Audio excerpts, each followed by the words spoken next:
What is up, guys? Matthew back for another game with Azusa, and we won the dice roll, which is awesome. And we are against Anima, Soul of Elements.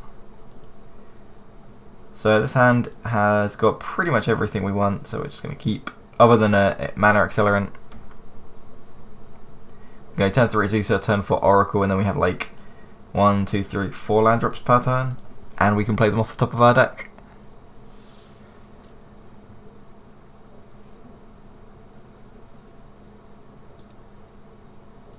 Beseiju always looks really bad whenever you're not against a heavy counterspell deck, but the games where it is, it's just so good that it's just worth playing, especially with Crop Rotation and all the other various mana accelerate tutors.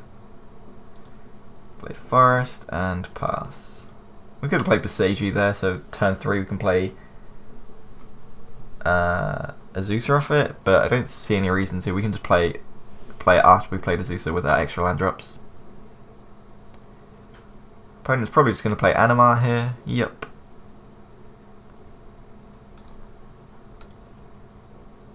Anima says whenever you cast a creature, you put a 1/1 counter on it, and then creatures you cast cost 1 less to cast for each 1/1 counter on Anima. Anima is also protection from white and black, but that's not relevant in this matchup.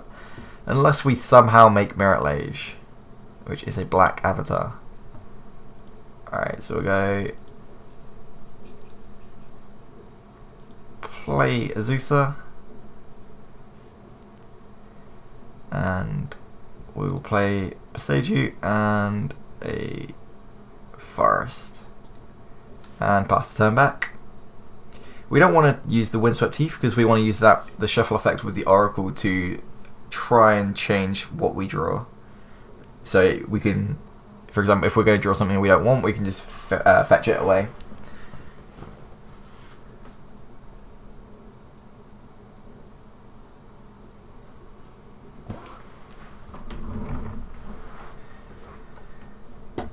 One, two, three, four. I'm trying to work out what could go really badly this turn. Fauna Shaman's pretty good. They're probably just playing all of the combo pieces, so they'll probably play like Kiki Jiki, Zealous Conscripts, and then all the other into the battlefield effects, things like Deadeye Navigator, Splinter Twin, all that stuff. Phyrexian Revoker, sure.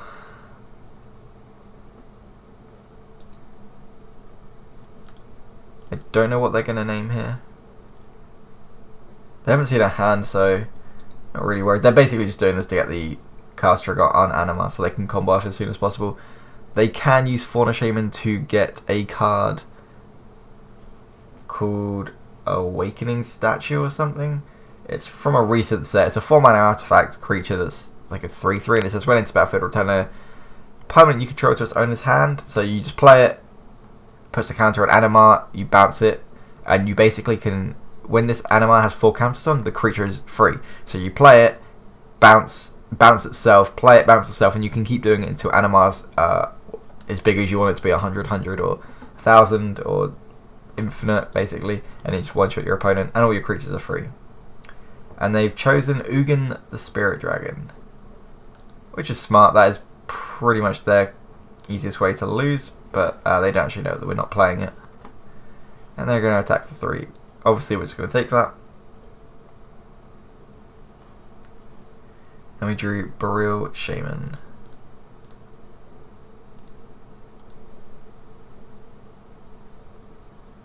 Alright, we'll play the Oracle. See what's on top. So land drop 1.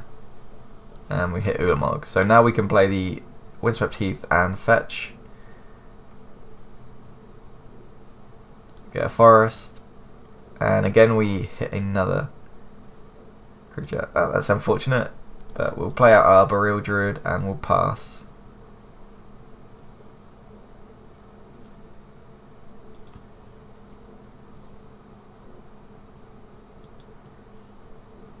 And we're obviously not going to attack into these creatures.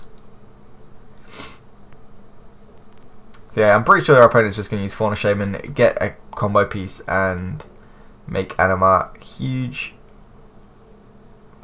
if they can discard Brawn, I think it's called Brawn or something like that. Oh, there we go, Ancestral Statue. That's the one I was talking about. 4 mana, when it enters the battlefield, return a non-land permanent you control to its owner's hand. So you just basically return it over and over and over, and then Animar has as many counters as you want. And then you can play Ulamog, Emrakul, all of these creatures for free, and Animar is just like a huge threat. So we're just going to yield until end of turn. They're going to make some huge Animar.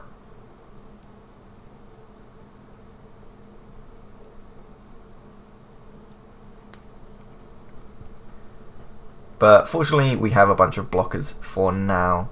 Unless they can use Fauna Shaman to discard. There's a creature called, I think it's Brawn, and it says it's like there's a cycle of them, and there's the one most common one I think is Anger. So that says whenever if it's in your graveyard and you control a forest, creatures you control have Trample. So that's Brawn, and then the red one is creatures have haste if you control a mountain. Blue one is flying. White one is, I assume, First Strike or Vigilance. But yeah, if they have Brawn, then we are dead. If not, then we can just chump block.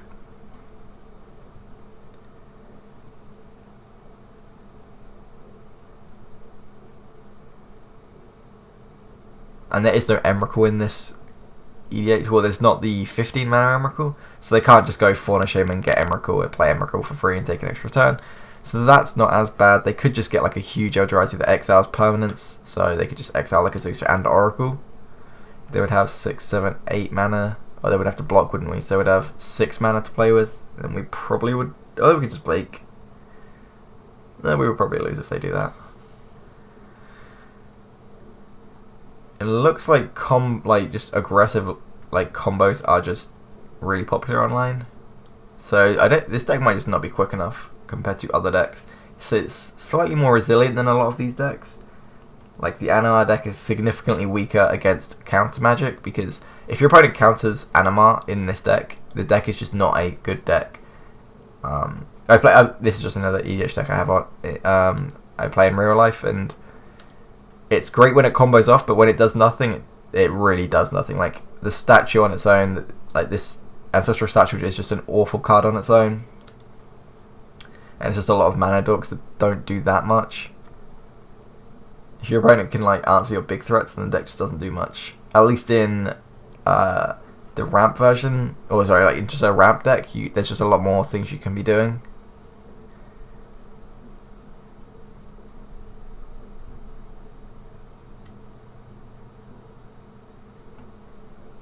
Alright, our opponent is just going to keep going by the look of it. I feel like they just don't have anything then, because they just... I don't know why they keep going at this point. Unless they have a way to make their creature unblockable, then it just doesn't really matter how big it is. Well, I guess they have to make it so it's lethal.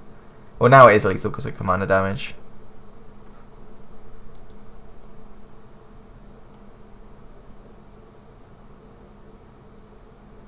And I probably will... I may have to edit this out if it's taking them ages to do this. I don't know what they're going to go to. I think I'm just going to message them.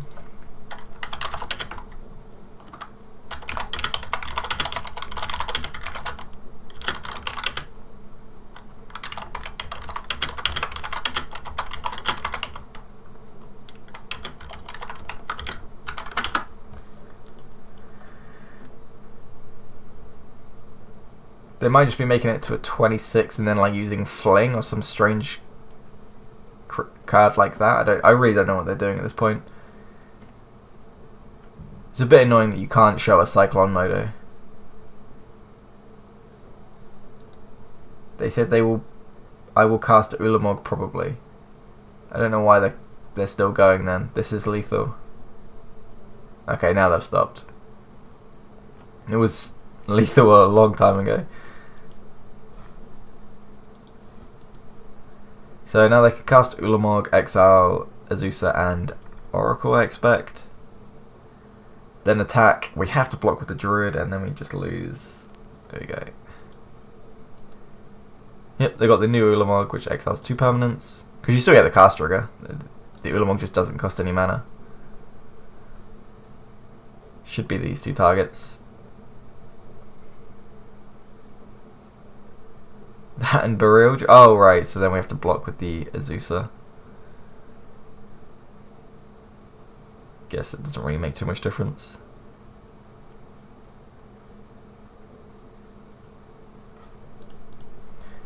Obviously we have to block.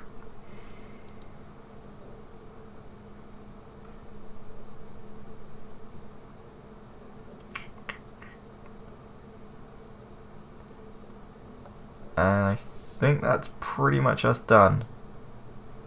I guess we can play Garrick. Make a dude to block the Anima. And we can just pass the turn back. Then we can chump Anima for 1 turn. But they can just use Fauna Shaman to get something, I expect. To give Anima trample or to remove our beast.